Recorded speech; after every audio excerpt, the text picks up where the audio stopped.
প্রতি কি আপনাদের চোখ কি একটু পড়ে না, মায়া কি একটু হয় না, তাদের জন্য কি একটু দয়া হয় না? আমি চাই এই সংসদ থেকে, এই জাতীয় অধিবেশন থেকে আমি বলতে চাই, এই বাজেট অধিবেশন থেকে বলতে চাই, প্রবাসীদের এই সমস্যাগুলো যত দ্রুত সম্ভব মাননীয় স্পিকার সমাধান যেন এই সংসদ থেকে করা হয়, এটা আপনার কাছে আমার অনুরোধ।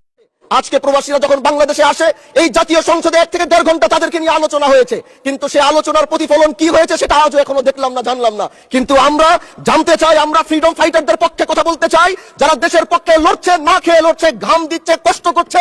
এত কষ্ট করার পরেও আমার এয়ারপোর্টে এসে তারা প্রশাসনের হাতে তাদেরকে বেইজ্জতি করা হয়, তার অধিকার নিয়ে কথা বলতে পারে না। প্রবাসীরা আজ পাসপোর্টের জন্য দিশেহারা হয়ে গিয়েছে, দেশে আসলে আইডি কার্ড হচ্ছে না। এইখানে যারা মন্ত্রণালয়ে বসে আছেন, আমি কি তাদেরকে জিজ্ঞাসা করতে চাই, তাদের প্রতি কি আপনাদের চোখ কি একটু পড়ে না, মায়া কি একটু হয় না, তাদের জন্য কি একটু দয়া হয় না? আমি চাই এই সংসদ থেকে, এই জাতীয় অধিবেশন থেকে আমি বলতে চাই, এই বাজেট অধিবেশন থেকে বলতে চাই, প্রবাসীদের এই সমস্যাগুলো যত দ্রুত সম্ভব মাননীয় স্পিকার সমাধান যেন এই সংসদ থেকে করা হয়, এটা আপনার কাছে আমার অনুরোধ।